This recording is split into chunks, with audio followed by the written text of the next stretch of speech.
Yes po, muli po isang magandang umaga mga kabarangay.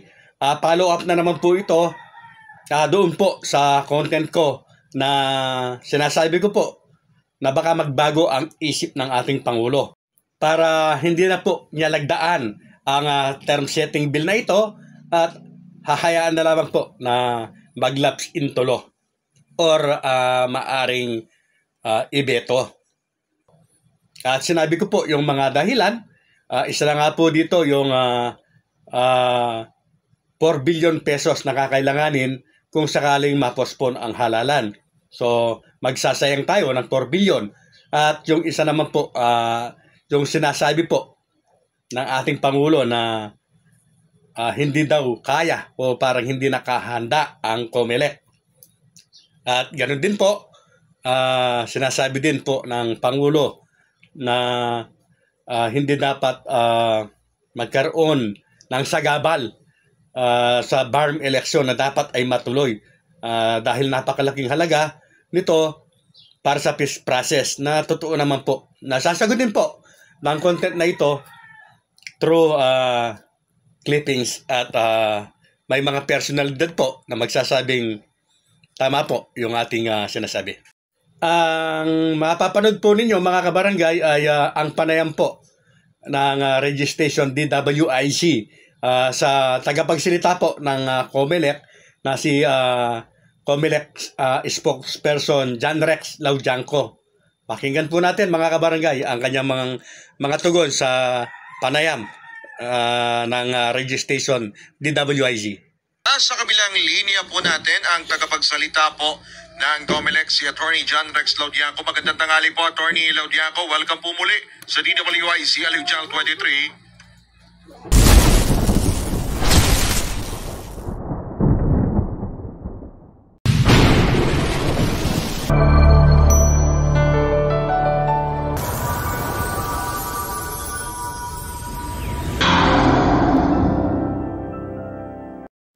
Magandang tanghali po, Sir Drew. Sa lahat po ng taga-subaybay ng DWIC Aliw Channel 23. Magandang tanghali. Salamat po sa inyo pong pagpapaunlak, Attorney Laudianco. At ito, nang-una na po itong sa ating pong pag-uusapan ito pong PSKE. Though August 14, tama ho ba, ay maglalaps po into law ito pong panukala na nagpo-postpone o magpo-postpone sa nasabing halalan. Though meron na pong naunang payag si Pangulong Bongbong Marcos na kanya po itong lalagdaan. So August 12 na tayo ngayon, bukas ay 13. So ano po ang inihanda po, ano po ang mga nakalatag na hakbang po ng COMELEC? Mga kabarangay, pakinggan po natin yung tugon po ng tagapagsalita po ng COMELEC na si Sir John Rex. Ano po? Ito po yung mga bagay na kung minsan po ay nasasabi natin or parang nanghuhula po tayo. Pero yun po ay karapatan po ng bawat isa. Mga kabarangay, ako po ay nagsabi kahapon doon po sa aking content na feeling ko po o pakiramdam ko ay hindi na nga po ito pipirmahan ng Pangulo ang term setting bill po na ito dahil nga po sa mga sirkumstansya. Yun nga po yung sayang, yung 4 billion pesos at hindi po maaaring maging sagabal ito nga pong BSKE na ito para matigagal or para magkaroon po ng problema ang BARM. Pakinggan po natin ang tagapagsalita mga kabarangay. Tama po kayo, ganyan din po ang balita na tinanggap ng Commission on Elections na dapat ngayon lalagdaan. Ngunit wala pa rin po tayong abiso kung nalagdaan nga po ba. At tama rin po kayo na sa August 14 it will lapse into law. So ang COMELEC naman po dahil ito po wala tayo. Mga kabarangay, mag-focus po tayo dito po sa sasabihin ng ating tagapagsalita. Tagapagsalita po ng COMELEC. Siguruduhan kung dito ba, kung pipirmahan, kung ilalapse into law, pasang. Yes po, yan po mga kabarangay. COMELEC spokesperson na po yan ang nagsasabi na maging walang kasiguraduhan kung pipirmahan nga ito ng Pangulo, ibebeto, or lapse into law.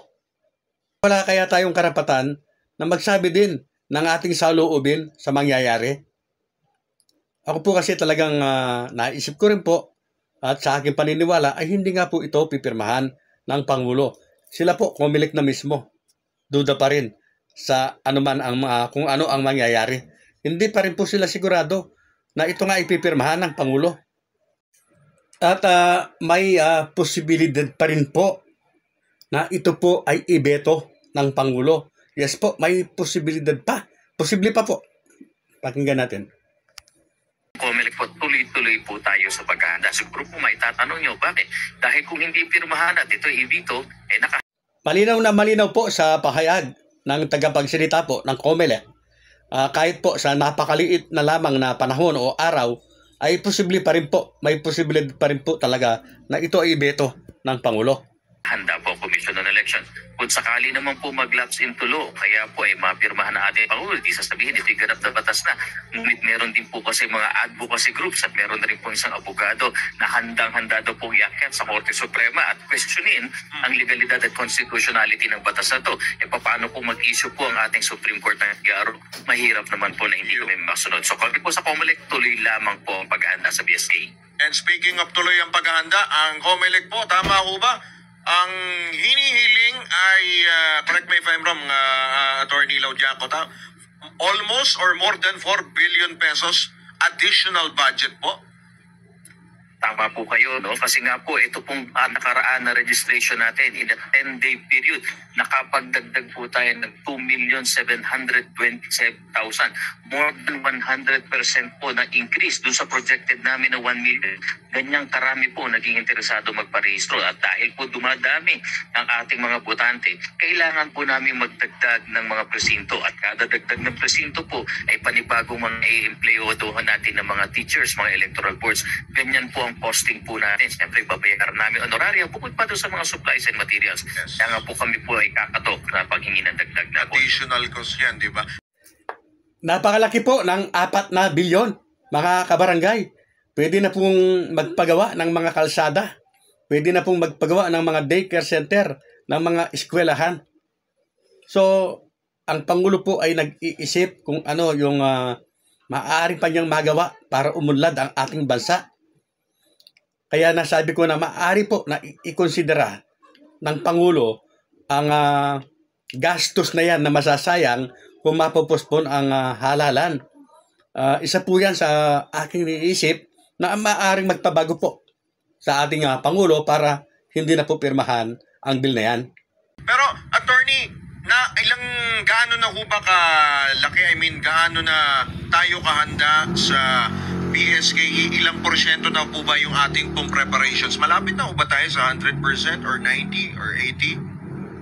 Ay hindi pa naman po dahil tayo po ay nandun sa punto na nagpo-procure po. So tuloy lamang po kami sa procurement ng mga gamit tulad ng mga ballot paper, tulad ng mga gagamitin natin ng mga folder. Yung mga inuuna po namin yung hindi masisira na just in case na talagang maging batas, pwede pa rin natin gamitin sa susunod. Kung baga po hindi mag-expire. Mahirap po, hinuhuli namin yung mga ball pens, yung mga indelible ink kasi meron po expiration and shelf life po yan. So hinuhuli po namin. Fairness naman po mga kabarangay.